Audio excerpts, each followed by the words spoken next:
William Reeves. When Bass was around 8 years old, William Reeves packed everyone up and moved to Grayson County in North Texas.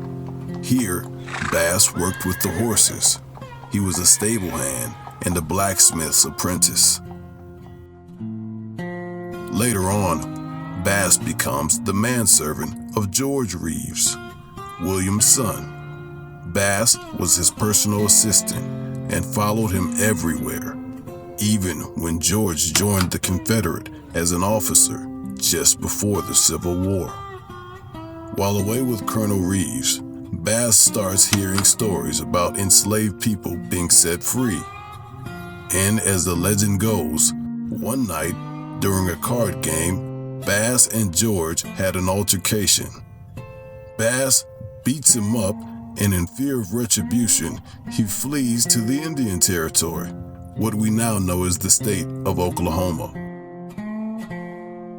Bass takes up with the recently displaced Seminole and Creek people in the area who just arrived from the Trail of Tears.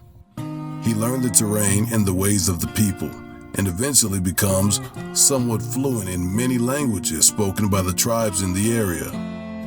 In 1863, after the Emancipation Proclamation, Reeves is no longer a fugitive, so he leaves Indian Territory and moves back to Arkansas to farm his own land.